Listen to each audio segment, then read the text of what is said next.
Good evening. I'm Mayor Ron Nirenberg with Bexar County Judge Nelson Wolff. We're joined tonight by Dr. Colleen Bridger, and this is our COVID-19 update for the San Antonio community. Today's weekly vaccination report is an exciting one. It shows that 901,876 individuals have received at least one dose of the COVID-19 vaccination here in Bexar County, and 623,245 people have been fully vaccinated.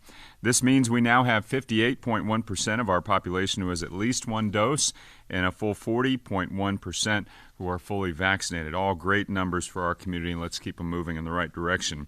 To do so, as a reminder, everyone 16 years or older can receive a COVID-19 vaccine all day at the Alamo Dome drive-through clinic without an appointment, Tuesday through Saturday, 9 a.m. to 6:30 p.m. Again, you don't need an appointment for those doses between Tuesday through Saturday, 9 a.m. to 6:30 p.m. at the Alamo Dome. You do not need an appointment. If you prefer to make an appointment, we still have many available at the Alamo Dome Vaccine Clinic. Just visit covid19.sanantonio.gov or call 311. Tonight, in terms of our COVID numbers, we're reporting 259 new cases of COVID-19, which brings a total to 218,547. Our 7-day rolling average is at 265. And it's just a reminder again that even as we are getting these vaccines out, COVID-19 is still circulating, so keep your guard up as we get the vaccines out to folks who need them. Our positivity rate has gone up just a bit. It's currently 2.6%, but it's still a very good number, and we hope to maintain that. Please get vaccinated again to help us end this pandemic. Fortunately, we have no new deaths to report tonight due to COVID-19. Please keep those who have lost loved ones in your prayers.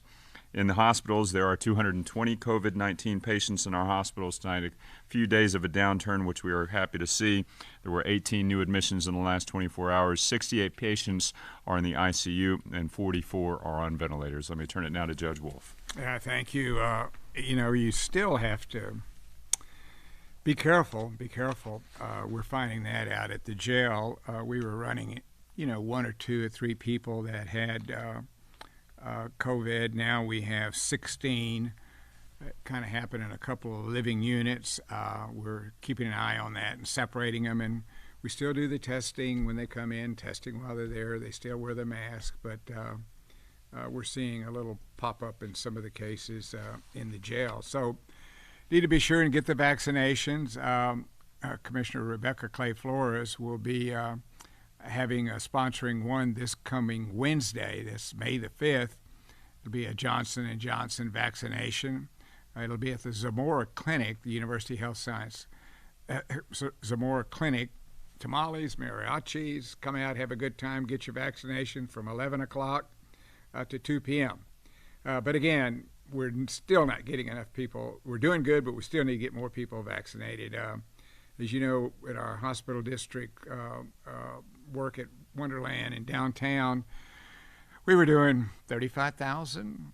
Now we're down to 24,000, and the bad number about that is that only 5,800 of those are first dose. So if you haven't had the vaccination, we would still encourage you to get it. Great. Thank you, Judge. And now to our frequently asked question coming into Metro Health. I'm going to pose this one to Dr. Bridger. Doc, how long does the COVID-19 vaccine last? That's a very good question, and we get that a lot. And right now, what we know is that it lasts at least 6 months. Remember, the vast majority of people who've been vaccinated have been vaccinated less than 6 months, and so we're figuring this out as we go, but we know for sure that it lasts at least 6 months and likely longer. Thank you. I also want to put in a few words to our small business community. It is National Small Business Week, and I'd like to remind small business owners here in San Antonio that the U.S. Small Business Administration has several relief programs available to assist with recovery from the COVID-19 pandemic, as well as counseling and training events to guide you through the process. To highlight just a few, the Paycheck Protection Program is a loan designed to provide a direct incentive for small businesses to keep their workers on payroll. The deadline to apply is May 31st. There's also several others that you see on your screen there. The COVID-19 Economic and Injury Disaster Loan, which provides economic relief to small businesses and nonprofits that are currently experiencing temporary loss of revenue. There are also the Targeted Economic Injury Disaster Loan Advance, the Supplemental Targeted Advance, and the Shuttered Venue Operators Grant Program, which includes more than $16 billion in grants to shuttered venues. Finally, the $28.6 billion Restaurant Revitalization Fund just opened for applications today and will provide funding to help restaurants and other eligible businesses keep their doors open. To learn more about these programs and to apply, highly encourage our small business owners to visit sba.gov/coronavirus or call the local SBA office at 210-403-5900. You can reach that line anytime Monday through Friday, 8 a.m. to 4:30 p.m. Also, you can follow the City of San Antonio Economic Development Department on social media. That's at COSA EDD for up-to-date information about local and national resources that are available to you. Finally, a brief note about our emergency here on blood supply. The South Texas Blood and Tissue Center reports that the need for blood continues into this critical weekend. We're at a 2.5-day supply of overall blood, as well as type O blood, which is used in emergencies, is down to a 1.5-day supply. And they want you to know that Mother's Day weekend is typically slow for donations. So if you can go in and make a donation this week, they want to give you a special recognition for doing so, and maybe give that in honor of your mother by doing that. Again, you can go make an appointment at southtexasblood.org or call the University Hospital at 210-358-2812.